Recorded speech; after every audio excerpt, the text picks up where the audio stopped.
Paz do Senhor, seja bem-vindo a mais uma palavra diária, que essa palavra venha falar no seu coração, que venha ser resposta de Deus para a sua vida, aquela injeção de ânimo que você precisa.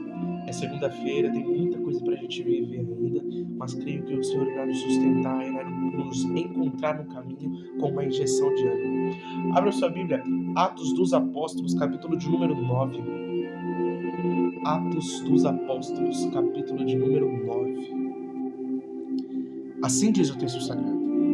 E Saulo, respirando ainda ameaças e mortes contra os discípulos do Senhor, dirigiu-se para o sumo sacerdote e pediu-lhes carta para Damasco, para as sinagogas, a fim de que se encontrasse alguns daquela seita, quer homens, quer mulheres, os conduzisse presos para Jerusalém. Indo no caminho, aconteceu que, chegando perto de Damasco, subitamente o cercou um resplendor de luz do céu. E caindo em terra, ouviu uma voz que lhe dizia: Saulo, Saulo, por que me persegues? E ele disse: Quem é, Senhor? E disse o Senhor: Eu sou Jesus, a quem tu persegues. Duro é para ti recaltrear contra os aguilhões. Para quem não conhece muito sobre o apóstolo Paulo, eu acho difícil. Um dos personagens mais emblemáticos da Bíblia. Uma das pessoas mais que nos chama a atenção. Creio eu que a gente sempre tem o costume de falar, se você tivesse 5 minutos com alguém da Bíblia, com quem seria? Se você tivesse pelo menos 1 minuto de conversa com alguém da Bíblia, quem seria?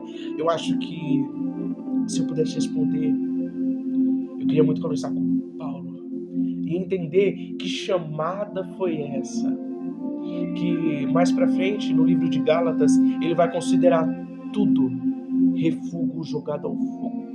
Ele vai considerar tudo perdido quando ele encontra Cristo. Paulo dedicou mais de 14 anos para essa perseguição a Cristo, essa perseguição aos cristãos. Porque quem persegue os cristãos não persegue somente a pessoa, mas persegue o próprio Cristo. Pessoas que perseguem a você, talvez pela forma de você adorar, talvez pela forma de você cantar, talvez pela forma de você pregar, a forma de você agir dentro da igreja, elas não estão só te perseguindo, mas elas estão perseguindo o próprio Cristo. Paulo era um homem poliglota, sabia de tudo. Era um homem muito sábio. Um homem que mandava, desmandava, tinha letra na ponta da língua. Se você fosse conversar com Paulo a respeito de qualquer coisa, ele iria te responder sobre tudo, porque Paulo ele era assim. Só que a Bíblia vai nos ensinar uma coisa: a letra pode matar.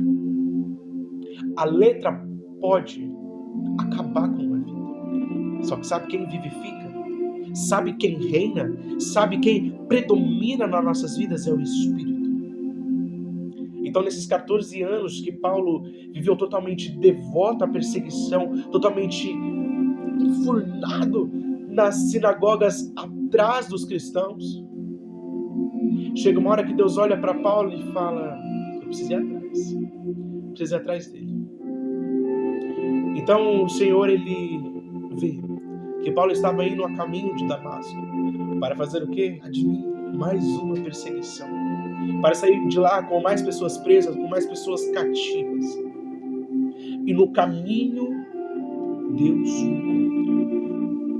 E é exatamente assim que funcionou na minha vida.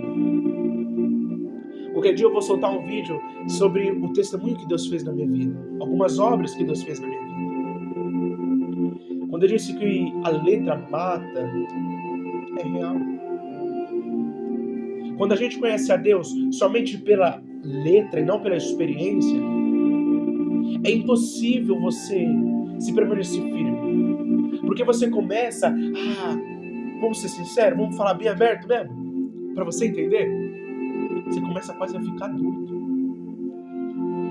Porque a Bíblia é manancial, é algo de tanto conhecimento, é algo de uma fonte inesgotável de sabedoria. E quando você busca saber tanto sobre isso, chega um momento em que você quase enlouquece. Chega um momento em qual você se perturba a sua mente todo dia. Comigo foi mais ou menos nesse nível aí. Mas pela graça de Deus eu tenho uma mãe de oração, um pai de oração. Se colocou de pé, ou de joelhos, mas de pé não. Se colocou de joelhos, pela graça de Deus, olhou para mim e falou: Paulo, entender da Bíblia é bom, saber do que falar é bom, defender a sua fé é bom, buscar conhecimento é bom. Só que não deixe com que esse conhecimento te deixe louco. Minha mãe, eu falei palavras bonitas agora, só que minha mãe ela já fala de um jeito mais agressivo. Quem conhece minha mãe vai entender. O que eu quero que você entenda é, nesse caminho que você está percorrendo, nessa história que você está percorrendo, talvez é tanta coisa que está te deixando mal, é tanta coisa que está te deixando ruim. Não fique mal. Vai passar. Sabe o que é? Nesse caminho que você está passando, o Senhor vai te encontrar com um brilho de esplendor, assim como foi com Paulo. Talvez você está esperando um momento em que Deus vai fazer coisas miraculosas com você. Quando na verdade, talvez Deus só vai te chamar de pertinho, só você. Porque as nossas lutas, é só Deus que conhece. Os nossos conflitos internos, as nossas brigas na mente, quem conhece é só Deus. Então, não deixe com que outras pessoas te persigam pelo seu jeito de adorar. Tem uma frase, o pastor Jonathan Carlos ele fala: eu não critico quem sai rodando no mistério, quem marcha. Eu não critico. Porque eu não sei o que aquela pessoa vivia no mundo. Sabe por quê? A gente tem tanto costume de perseguir, e isso é perseguir, viu? Quando você critica uma pessoa pela forma de adorar dela, isso é perseguir. Isso é perseguição. E o pastor Jonathan Carlos, ele fala a respeito disso, e quando ele dá uma palavra sobre isso, ele fala assim: lá no mundo onde você vivia, todos os seus devaneios, as suas vontades, os seus desejos, lá você pulava quando seu time fazia gol. Lá você dançava quando você saía. O porquê na casa do seu Deus você vai ficar parado ali, que nem uma estátua? Quando na verdade o que nos move é o Espírito. Quando na verdade o que nos vivifica é o Espírito. Quando na verdade precisamos sentir a presença do Espírito movendo. Se nem o próprio Jesus permanece sentado, parado, quem somos nós para ficarmos parados? Precisamos nos movimentar. E nesse caminho que nós fomos fazer, durante as nossas vivências na vida, durante as nossas experiências que a vida nos traz, é nessas situações, é nessas pequenas coisas, nesses pequenos caminhos, nessas pequenas estradas que a vida nos traz, essas pequenas experiências que a vida nos traz, é aí que podemos enxergar a mão de Deus. É aí que podemos ter um encontro com Deus. É nesse caminho que a gente leva que podemos ter experiências gloriosas com Deus. Assim como foi com Paulo. Paulo, ele encontrou um homem que brilhava muito, muito, muito. Era um brilho esplendoroso. A Bíblia diz, faz questão de dizer que é do céu. Porque uma coisa é o que a gente acha que brilha. Isso daqui que vocês estão vendo no meu rosto, isso brilha. E o brilho dele já é forte.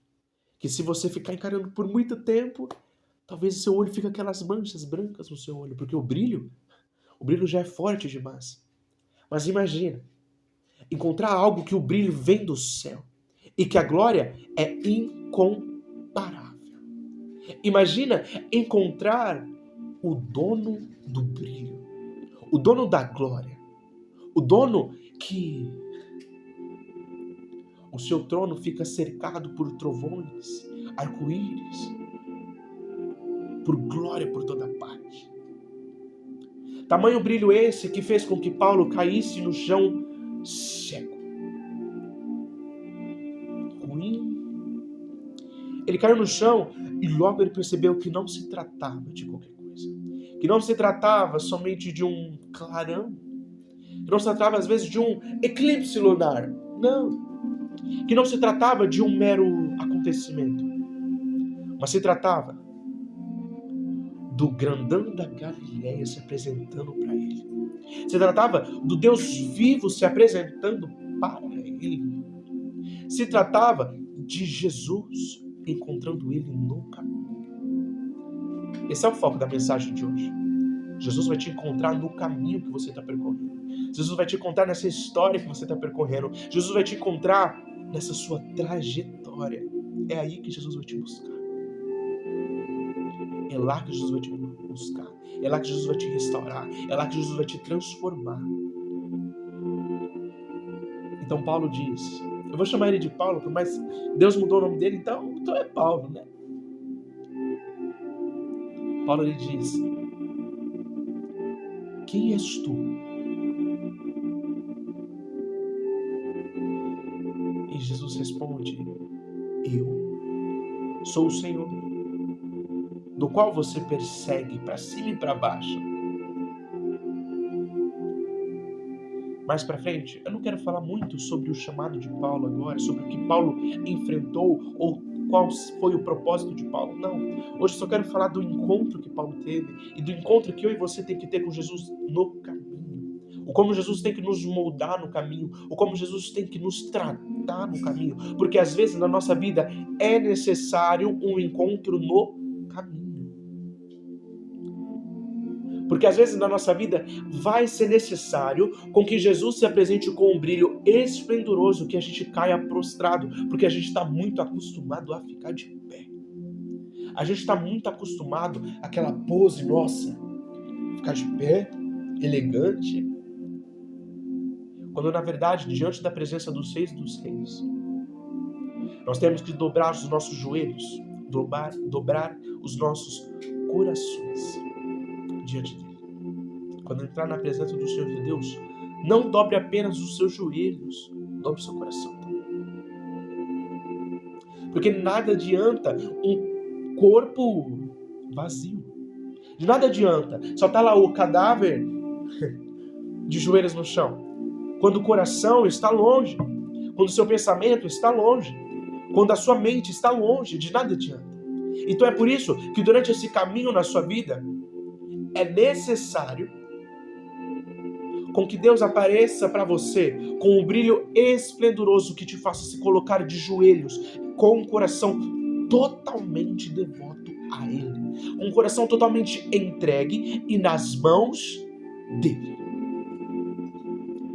O Senhor ele vai chamar o profeta Ananias. Não é o Ananias da pregação passada. Se você não viu, aliás, dá um pulinho lá, Deus vai falar grandemente com você.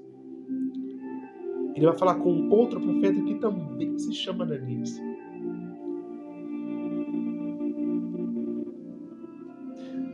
Só que o que me chama a atenção é, na chamada de Paulo ele tinha um passado e até então um presente muito horroroso. Muito até julgado e muito ruim. Eu queria usar uma fala mais doce, um pouco mais simples, mas Paulo era um homicida, assassino. Ele matava sem dó, sem piedade. Então, Ananias, quando Deus chama Ananias e fala para Ananias que Paulo iria lá, e era para Ananias orar por Paulo, para que a visão de Paulo voltasse, tudo. A história acho que vocês conhecem. O que me chama a atenção é que Ananias, mesmo sendo um homem de Deus, deixou com que o seu julgamento fosse colocado em primeiro lugar. Não deixe que nesse caminho, nessas histórias que você passou na sua vida, pessoas olhem para você e te julguem por quem você foi, te julguem porque o que você fez, te julgam pelo que você fez, te julgam pelo que você falou, te julgam pelo que você praticou. Não deixe.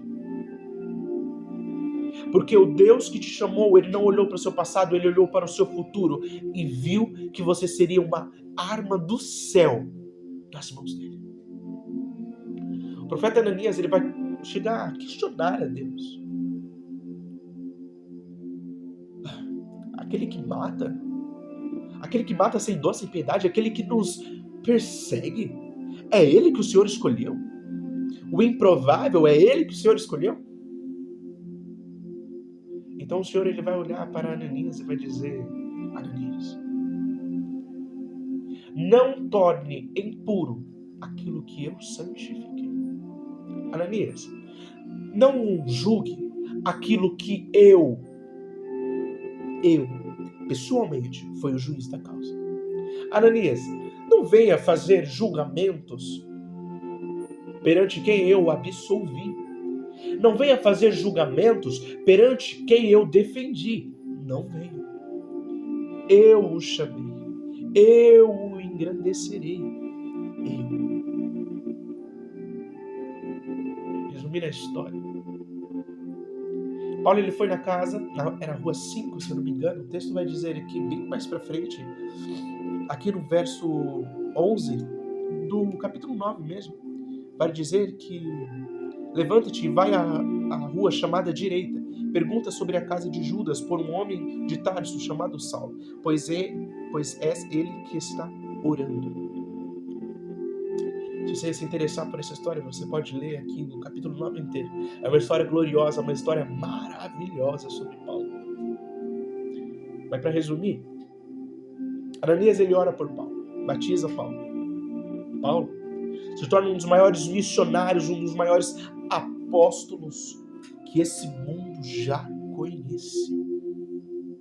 Até hoje, a história de Paulo é usada muitas das vezes para nos colocar para cima, para nos fazer continuar, para nos fazer ter um pouquinho mais de esperança. Sabe de uma coisa? Você olha para aquela pessoa que você não dava nada. Você olha para aquela pessoa que você considera nada. Você olha para aquela pessoa que parece que não tem fruto, parece que não tem nada. Você olha para aquela pessoa, parece que só é mais jogada a escanteio. Quando na verdade, quando Deus encontrar essa pessoa no caminho, ela vai se tornar uma das maiores armas usada na mão de Deus. Vai se tornar uma das maiores evangelistas, ou um dos maiores pastores evangelistas, um dos maiores profetas, uma das maiores profetisas que esse mundo vai conhecer. É por isso que o julgamento não tem que ser feito perante o nosso entendimento, porque o nosso julgamento, como vai dizer em Mateus 21, se eu não me engano, nosso julgamento é fraco, parcial e injusto. Por que reparas tu a trave que está no teu olho, mas não reparas a trave que está no teu irmão? Ou melhor, invertido, né? Por que reparas tu a trave que está no olho do teu irmão, mas não repara que está no seu olho? A gente tem o costume de julgar muito, quando na verdade quem julga e quem condena é Deus. Mas Paulo, a Bíblia vai me falar que eu tenho que julgar segundo a reta justiça. Julgar tudo bem. Você pode ter a sua questão. Você pode ter os seus achismos, os seus achômetros. Só que agora, condenar não é com você. Condenar é com Deus. Por isso não questione. Por isso não condene. Porque você não sabe como foi a vida dessa pessoa. E se Deus hoje chamou essa pessoa, se Deus hoje chamou essa mulher, esse homem, esse jovem, para servir ao reino, é porque ele não olhou para o passado, nem para o presente. Ele está olhando para o futuro e para o que essa pessoa irá se tornar. Paulo, ele tinha muita honra, ele tinha muito prestígio, ele tinha muito glamour, só que ele perdeu tudo isso. E quando ele perde tudo isso, ele considera tudo lucro. Toda aquela perca dele, do glamour, do respeito que eles tinham pelos sacerdotes, por todos, ele considera lucro. Tudo isso ele considerou lucro. Enquanto eu e você, recebendo um não, é uma derrota. Recebendo um, não é dessa vez, consideramos um não. Paulo perdeu tudo por amor do Evangelho. Porque o morrer é lucro e o viver é Cristo. Se hoje Deus te chamar para um caminho aonde você não sabe o que você irá enfrentar, mas você sabe que Ele estará com você, você está disposto a considerar tudo lucro? Toda perca, lucro? Você está disposto a considerar tudo que você perder, lucro? Você está disposto? Se você não estiver disposto, busque mais uma profunda experiência com Cristo, para que você aprenda que se você tiver se gloriar em alguma coisa, como o próprio apóstolo Paulo vai dizer, se tiver que se gloriar em alguma coisa, livro do Gálatas, se glorie em Cristo. Porque Ele venceu todas as coisas. Porque Ele venceu o que eu não venci. Porque Ele venceu todas as dores. Ele venceu. Jesus venceu. Então, se tiver ter respeito por alguma coisa, honra por alguma coisa, dar glória para alguma coisa, dê glória para Cristo. Para mim, não. Isso daqui é descartável. Isso daqui vai ficar. Agora, ao que pregamos, ao que falamos, ao que dizemos, isso ficará gravado na tábua do nosso coração. É por isso que você precisa conhecer a Jesus no caminho. É por isso que você precisa entender quem te chamou. Entenda hoje quem te chamou. O grande eu sou. A raiz de Davi. Ele te chamou. Te chamou para algo maravilhoso. Talvez hoje seja o brilho da sua vida. Ou talvez daqui uns dias o Espírito Santo encontre você num caminho e faça brilhar. Ou talvez não tenha nada disso. Talvez o Espírito Santo te chame de outra forma. E isso não quer dizer que Ele te ama mais ou que Ele te ama menos, ou que o seu chamado é mais ou é menos. Não. É só porque Deus chama cada um de um jeito. O chamado de Paulo não é o mesmo comigo. E olha que meu nome também é Paulo. Mas o chamado de Paulo não é o mesmo que o meu. Talvez temos a mesma vocação. Talvez, só talvez, nunca vou chegar aos pés de Paulo. Talvez temos a mesma vocação, mas o mesmo chamado. Porque cada um é cada um. Deus tem um chamado específico para com cada um. Deus tem uma obra específica para com cada um. Reconheça a obra de Deus na sua vida. Reconheça o que Deus irá fazer na sua vida. E você vai ver como a sua vida vai dar uma virada. Reconheça. Porque hoje Ele te encontra no caminho. Fica na paz do Senhor Jesus. Que Deus abençoe muito a sua vida, viu? Amanhã, terça-feira, tomara Deus, que Deus me dê força em nome de Jesus, para que eu venha estar com você, falando mais um pouquinho dessa palavra gloriosa. Fique com Deus. Deus abençoe grandemente você.